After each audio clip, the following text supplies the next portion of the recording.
네, 안녕하세요. 네, 스마일 시니어 정규 팀장입니다. 네, 오늘은 진정갱신제도 이제 Q&A 이제 10가지 질문을 좀 이제 뽑아가지고 좀 이야기해보는 시간을 이제 가지려고 합니다. 네, 그럼 한번 시작해보도록 하겠습니다.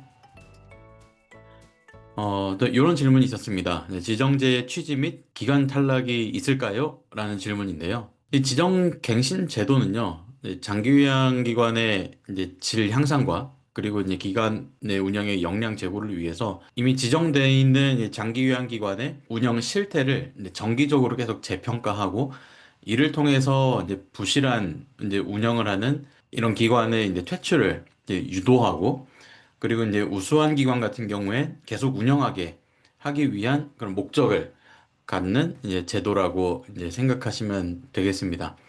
참 좋은 뜻의 좋은 취지의 이제 제도라고는 이제 생각되는데요. 물론 이 제도의 시행으로 인해서 실제로 탈락이 이제 많이 일어나냐에 대해서는 이제 조심스럽게 이제 제 견해를 이제 말씀드리자면은 아주 많을 것 같지는 않습니다. 그런데 당연히 이제 있을 것으로 이제 예상이 되어지고요. 아마 이제 시장에서 이 점수표가 있잖아요. 이 점수표를 스스로 한번 계산을 해보고, 아, 내가 쉽지 않겠구나라는 판단이 되는 센터들이 있을 거예요. 자, 이런 센터들은, 아마도 자발적으로 본인들의 폐업을 이제 한다라든지, 아니면은 자녀 혹은 이제 다른 뭐 가족들의 이제 명의로 이제 재개설을 하는 이런 움직임들이 좀 일어날 것이다. 라고 이제 생각을 됩니다. 그래서 이제 탈락이 아주 많을 것 같진 않다. 실질적인 탈락이 아주 또 많을 것 같진 않다. 이렇게 이해해보면 좋지 않을까? 네, 이런 생각이 듭니다. 네, 그럼 두 번째 질문입니다. 네, 사업계획서는 매년, 연도마다 새로 작성해서 보관해야 되나요? 라는 질문인데요. 근데 지금까지 사실 이제 방문 요양, 이제 방문 이제 급여 쪽 또 이제 기관들은 이 사업 계획서가 사실 평가 요소에 적용이 안 됐었습니다. 유일하게 적용됐던 기간은 이제 시설이었죠, 시설. 그래서 이제 이 서식이 여태까지 그래서 사업 계획서를 작성해오고 뭐 내년도 사업 계획서를 짜고 했던 기관들이 생각보다 많이 없을 거예요. 그런데 이제 다음 갱신을 위해서는 이제 매년 사업 계획서를 작성하셔야 될 것 같고 그리고 평가를 하셔야 될 것 같고 이 평가 내용을 반영한 사업 계획서를 계속해서 준비하셔야 될 것으로 예상이 되어집니다. 올 연말 내년 초 가면은 이 재가급여 쪽도 이제 평가 매뉴얼이 새로 이제 배포가 되게 될 텐데 어, 아마 이 내용이 들어가지 않을까 조심스럽게 예측을 해봅니다. 네, 그 다음 질문을 한번 보시면요. 지정갱신제에 대비한 사업계획서를 어떻게 제출해야 되나요? 라는 질문입니다. 자, 예시를 들어서 좀 이야기를 해보려고 합니다. 자, 연간 사업계획서는요, 말 그대로 1년 동안에 내가 어떤 사업들을 할 것인가에 대한 서술이라고 보시면 됩니다. 센터는 1년 동안에 반드시 우리가 해야 되는 업무들이 있잖아요. 해야 되는 사업들이 있고, 어, 그리고 이제 여기서 나만의 좀 특별한 특색 있는 일들을 하는 센터들도 있습니다. 자, 이런 내용들을 이제 육하원 측에 맞게 전반적으로 그냥 쭉 서술을 해 가시면 되세요. 예시를 하나 들어볼게요. 자, 여기 이제 연간 교육 중에 급여 제공 지침 교육이라고 있잖아요. 이 급여 제공 지침 교육. 자, 이 교육을 이제 센터들이 다 해야 되죠. 연간에 다 하셔야 되잖아요. 그럼 이 교육을 왜 해야 될까? 종사자들이 이제 급여를 제공함에 있어서 안전하게 이용자에게 서비스를 잘 제공할 수 있도록 이런 교육을 통해서 교육을 이제 진행한다. 뭐 이런 식으로 좀 서술을 좀 살을 붙여서 해볼 수 있을 거잖아요. 그럼 이걸 누가 하냐? 근데 외부 강사가 할 거냐? 시설장이 직접 할 거냐? 아니면 직원 사회복지사가 할 거냐? 뭐 적어 볼 수 있겠죠. 계획해 볼 수 있을 거고. 그 다음에 이거 언제 할 거냐?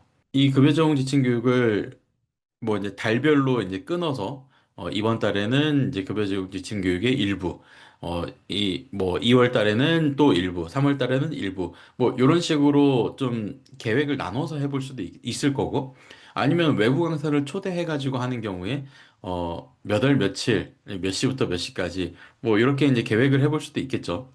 그럼 어디서 할 거냐? 센터 사무실에서 할 거냐?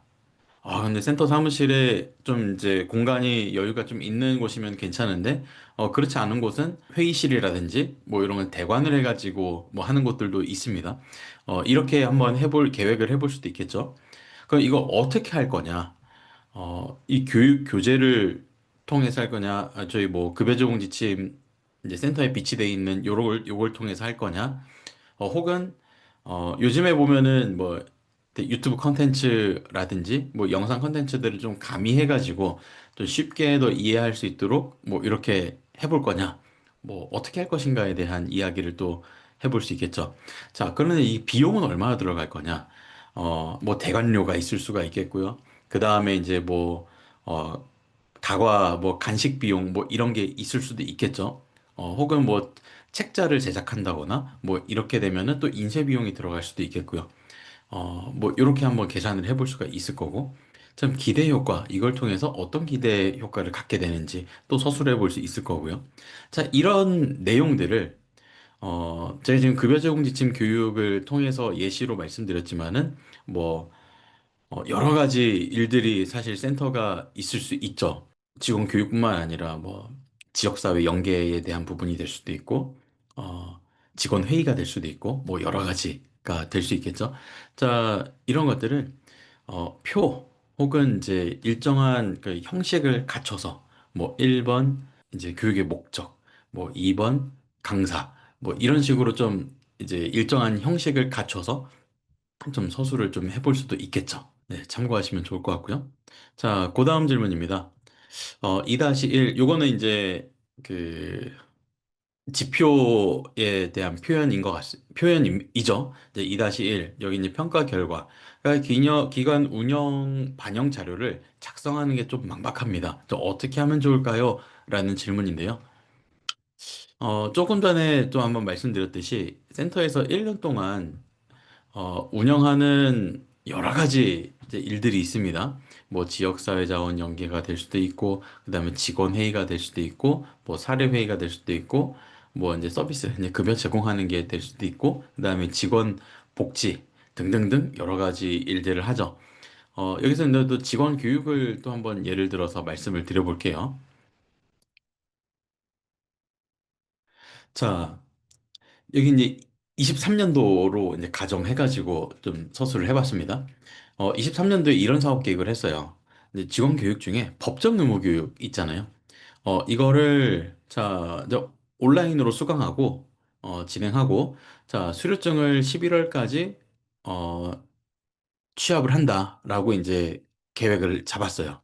디테일한 계획도 뭐 들어갈 수 있겠죠. 뭐 이거를 그러면은 뭐 매월 직원 회의 때또 안내를 해가지고 좀 이제 누락되지 않도록 계속해서 이제 안내를 한다라든지 뭐 이런 디테일은 조금 더 살을 붙여볼 수 있겠고. 자, 그러면은 이제 계획을 했어요. 자, 그 다음에 이제 실행이 됐겠죠. 어. 자, 그 다음에 이제 평가를 한 거예요. 자, 그 11월이 됐어요. 자, 11월까지 자, 자발적으로 온라인 교육을 이제 진행하고 수료증을 제출한 직원을 보니까 한 60% 정도밖에 안 된 거예요. 자, 그리고 이제 문제점들을 이제 살펴보니까, 어, 이 요양보호 선생님들이 이제 온라인에서 어떻게 하는 줄 몰라서, 뭐, 자, 아이디 뭐 접속하고 하는 걸 모르겠다. 뭐 이런 분들도 저 실제로 계시잖아요. 어, 그래서 이때 센터 사무실에 그 11월 달 내내 사무실에 이제 오라고 해가지고, 이제 로그인 시켜드리고, 뭐 이제 수강 계속 듣게 하고, 뭐 이런 후속 조치를, 시간을 굉장히 많이 내서 진행을 했던 그런, 경험이 이제 있는 거죠. 그래서 이제 생각을 한 겁니다. 야, 이거 다음에 내년도에 진행할 때는, 미리 이 수강하는 방법, 이제 교육을, 필수로 좀 해야 되겠다라는 이제 평가를 이제 했어요. 자, 이제 24년도 계획을 또 이제 해야겠죠? 자, 여기에 그럼 반영이 돼야 될 텐데, 이 23년도에 대한 평가 내용이 24년도에 반영이 돼야겠죠. 이번에는 반영해서 이렇게 계획을 세웁니다. 5월 달에 이제 법정 의무 교육 수강하는 방법, 그리고 이거를 이제 사전 교육을 하자. 자, 그리고 이제 참여율 향상을 위해서 어, 또 이제 직원들이 막 이게 왜 이렇게 교육이 많냐, 뭐 이런 불만들이 있잖아요. 근데 이런 불만 해소를 위해서 11월 15일까지 수료증을 제출하시는 모든 분들께 상품권을 2만 원씩 드리겠다라고 포상 지급을 이제 계획을 한 거죠. 이렇게 해가지고 쭉 또 진행이 됐겠죠? 자, 그리고 또 이제 평가할 때가 됐습니다. 자, 24년도 이제 사업평가 보니까 사전 교육에 대한 이제 부분은 5월 달에 해보니까 이게 효과가 생각보다 떨어진 거예요. 이제 실제로 이제 진행되는 과정에서 이미 교육을 했는데 그 교육한 내용을 계속 또 반복 질문하는 분들이 생각보다 되게 많았던 거죠. 이제 교육 효과는 떨어졌습니다. 이제 포상을 받기 위해서 자발적으로 수강하시는 분들의 굉장히 많았더라. 자, 11월 15일까지 수료증 제출한 직원이 이제 94%에 달했다. 너무 잘 된 거죠? 자, 그래서 향후에는 네, 사전 교육을 보다 좀 이해하기 쉬운 이게 자료로 뭐 영상이든 뭐든 제작해서 자, 그리고 포상은 효과가 좋았으니 이걸 겸해서 하는 게 좋을 것 같다라고 이제 평가를 해볼 수가 또 있겠죠. 또 내년도에는 또 그런 내용들이 또 이제 반영이 이제 당연히 뭐 되겠고요. 제가 이제 지금 직원 교육을 예시로 좀 말씀을 드렸지만은 네, 센터에서 추진하는 사업은 굉장히 다양합니다. 그렇죠? 아까 뭐 말씀드렸듯이 뭐 직원 교육, 지역사회 자원 연계, 뭐 직원의 사례의 급여 제공, 서비스 제공하는 거, 뭐 직원 복지 등등등 뭐 많잖아요. 근데 이제 이 모든 것들의 그냥 맥락은 같습니다. 진행했던 사업들을 위주로 이제 계획, 이제 그 다음에 평가, 그 다음에 여기에 대한 반영, 이 구조로 그런 모든 일들을 다 연결하시면 되세요. 자, 이해되셨으리라 이제 생각하고 네, 다음 질문으로 넘어가겠습니다. 자, 근데 처음에 뭔지 이제 모르고, 그냥 뭣도 모르고, 남들이 이제 다, 이거 다 신청하는 게 좋다, 뭐 이런 얘기들을 하니까, 요양 목욕 신청해서 허가를 받았는데, 목욕을 한 번도 제공한 적이 없는 거예요.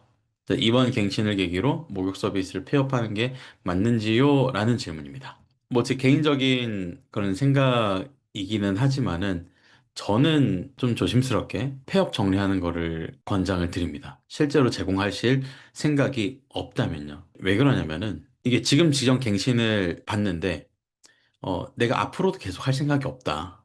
그러면은 이게 다음 지정 갱신 때도 마찬가지로 이게 계속 안 하면 이게 평가 미적용 대상이 되는 거잖아요. 근데 그러면은 이게 또 감점으로 네, 크게 작용을 할 거란 말이에요. 그리고 이제 지정 갱신의 난이도가 뭐 앞으로 어떻게 될지 이제 모르는 부분인데 이 감점에 대한 리스크를 굳이 안고 갈 이유가 있냐? 어차피 나 안 할 건데. 그런 측면에서 네, 폐업 정리하시는 거를 추천을 드립니다. 그리고 실제로 나중에 목욕하실 때 이때 사업 추가하시면 되거든요. 그런데 사업 추가하는 게 어렵냐? 그렇지 않아요. 이제 추가하는 거 그렇게 까다롭지 않으니까 너무 걱정하지 마시고 이제 폐업 정리하시는 거를 추천드리겠습니다.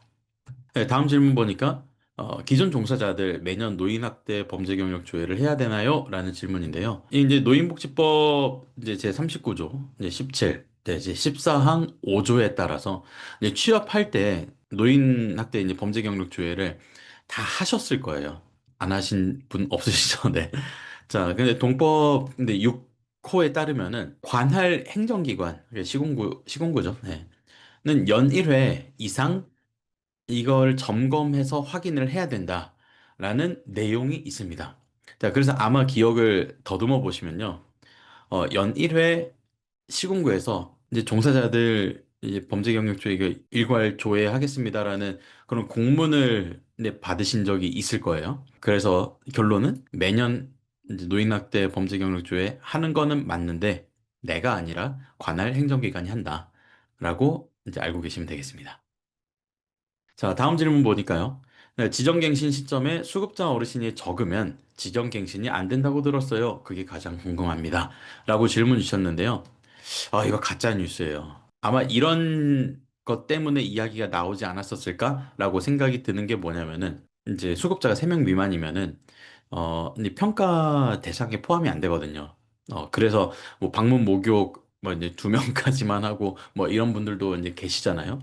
3명 미만인 경우에 평가 미대상이어서, 근데 평가 미대상은 총 15점 배점에서 근데 빵점을 이제 부여받잖아요. 근데 감점 폭이 이제 크죠. 자, 이제 그것 때문에 분리할 수는 있어요. 근데 분리할 수는 있지만, 그러니까 이것 때문에 지정갱신이 안 된다. 이거는 아닙니다. 그런데 이제, 3명 미만으로 이제 6년 이상 이제 적어도 운영이 되어 왔다면은, 이거는 그냥 지정갱신이 문제가 아니라, 지금 운영하시는 거 자체가 그냥 대단하신 건 아닌지, 예, 그런 생각이 들기는 하네요. 여하튼 이건 가짜 뉴스다. 네, 이렇게 이해하시면 되겠고요. 자, 참 안타까운 이제 센터 이야기인 것 같은데요. 이제 업무 정지가 32일 있었고, 이제 평가 등급이 이제 2가지가 있는데, 이제 2등급과 C등급 이렇게 나왔어요. 자, 이런 경우에 갱신이 가능할지 너무 걱정됩니다. 라는 질문인데요. 자, 업무 정지 32일은요, 이 행정처분 부분에서 이제 마이너스 9점 해가지고 총 6점이 배점이 되겠고요. 근데 이제 평가 부분에 있어서는 이제 2등급, C등급 2개 다 이제 합산이 된다라고 하면은 이제 감점이 12점이 돼서 총 이제 3점이 배점이 됩니다. 자, 그런데 시공구에 따라서 이제 평가 점수가 복지부의 가이드는 여태까지 평가한 모든 점수를 다 합산 평균해라라고 이제 가이드가 있는데 제일 잘 본 거, 제일 최신 거만 반영하는 시공구들이 있습니다. 그래서 이제 2등급에 해당 센터의 경우에 2등급이 점수에 반영되는지를 한번 보시면 좋을 것 같고, 반영이 안 되면은 또 다행인데, 반영이 된다라고 하면은 감점 폭이 좀 더 커지는 거죠. 자, 그런데 이제 그러면은 마이너스 9점, 마이너스 12점 하면은 마이너스 21점이잖아요. 그래도 9점의 여유가 있습니다. 지정 갱신이 70점 이상 통과니까요. 자, 이론상 갱신이 가능해요.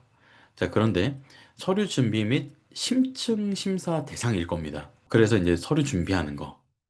그리고 이제 심층 심사 이제 가서 이제 인터뷰하고 뭐 이렇게 할 거거든요. 뭐 이 변수가 이제 있어가지고 이거 잘 준비하셔야 될 것 같습니다. 자, 다음 질문 보니까요. 회계는 회계사무소에 맡기고 있는데 신용보증보험 가입 여부는 어떻게 준비해야 될까요? 라는 질문입니다. 자, 이제 회계사무소는요, 그냥, 우리 센터에서 해야 되는 업무, 그 대행하는 그런 역할일 뿐이에요. 회계 담당자가 아닙니다. 요거는 잘 구분하시면 좋을 것 같고, 근데 회계 담당자가 이제 센터에 수입원 지출원이 이제 있을 거잖아요. 근데 이 사람이 고용관계인이 담당할 수도 있고, 아니면은 설치 운영자, 이제 대표 시설장이겠죠. 이제 고용관계가 아닌 사람이 담당할 수도 있습니다. 그런데 고용관계가 아닌 경우에는 이 보증보험을 가입하고 싶어도 보장을 받고 싶어도 그렇게 할 수가 없어요. 되게 상식적인 그냥 이야기인데 이게 사실 회계 사고에 대한 부분의 보험인 거잖아요. 그런데 이제 이 대표, 이제 시설장, 설치 운영 어떻게 보면 이제 센터의 주인이죠. 이 사업장의 주인이 이제 회계 사고를 치면은 보험처 쉽게 말하면 보험 처리를 해줘야 되나요? 그렇지 않겠죠. 자기가 사고 치고 자기가 보험 처리 이제 받고 이거 말이 안 되잖아요. 자, 그래서 가입 자체가 안 되는데 고용 관계인 경우에는 이제 가입을 할 수가 있습니다. 남이잖아요. 남이 사고 칠 수 있잖아요. 근데 거기에 따른 이제 보장은 받을 수가 있다.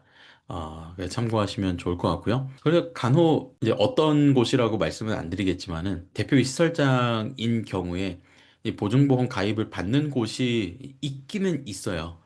있기는 있는데 실제로 보장은 안 해줍니다. 좀 이상하죠. 가입은 되나 보장이 안 되는 이런 이상한 것도 뭐 있기는 합니다. 네. 참고하시면 좋을 것 같고요. 자, 이제 마지막 질문인 것 같은데요. 자, 21년도에 설치한 이번 기간, 이제 너무 앞서서 준비하시는 것 같아요. 앞으로 이제 너무 걱정이 크신 것 같습니다. 자, 언제 지정갱신을 받게 되는 걸까요? 라는 질문인데요. 그러면 장기간기관 지정서를 아마 받으셨을 거예요. 여기에 유효기간이 적혀 있을 텐데요.